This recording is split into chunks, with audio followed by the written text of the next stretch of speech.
Nebo co? Počkej, když tě trénuje hokej, tak by měl být lepší než ty, ne? Nebo jak je to? No, nemusí být lepší než já. Ne vždycky. Počkej, tak to mi vysvětli, jak ne vždycky? Jako když tě trénuje, že jo, tak by měl být lepší. A v tom běhu není lepší, to jsme viděli. A jak to? Malej ho bude trénovat na běhu teďka.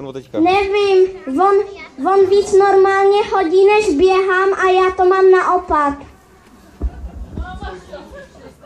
Hofi, ty víc chodíš, než běháš? A si teď zrovna, teď jako jsme se bavili, že jo, že začnete jezdit na tom kole s Tereskou.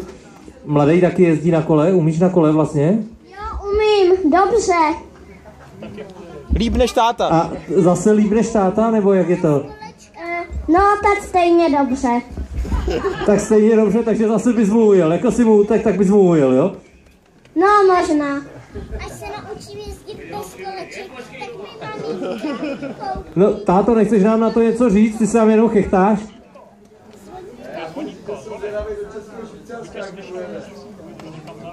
Jo, vy pojedete do Českého Švýcarska, jo? Budete jezdit, tak tam budeš zase ujíždět, nebo jak to bude?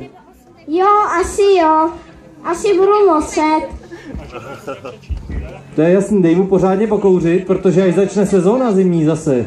I když, jo, máte letní přípravu suchou, já to znám, taky jsem to kdysi dělával.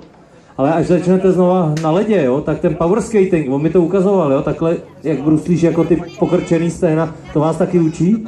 No, moc ne. A proč vás to neučí? Vždyť přece v tom je hrozná síla a dokázali byste krásně bruslit? Protože to zase tak dobře neumí. No počkej, až tak dobře to neumí, teď vás trénuje, tak to umět musí, teď byl na nějakém školení, mi o tom vyprávěl. No jo, ale power skating není zrovna jeho věc, kterou umí moc dobře. No tak to teda nevím. Počkej, a co umí teda, že vás tak dobře trénuje? Umí zvát.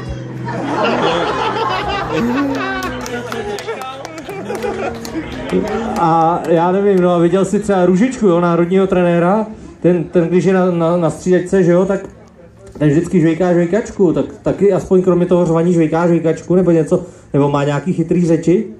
Jo, někdy jo, ale někdy až moc chytrý. Tak on je táta drobě přechytralej. Dá se to tak říct. Hele, tak já myslím, že asi tátu necháme být, nezeptáme se někoho jiného na něco jiného. Můžem. No tak pokračuj. Kdo chce?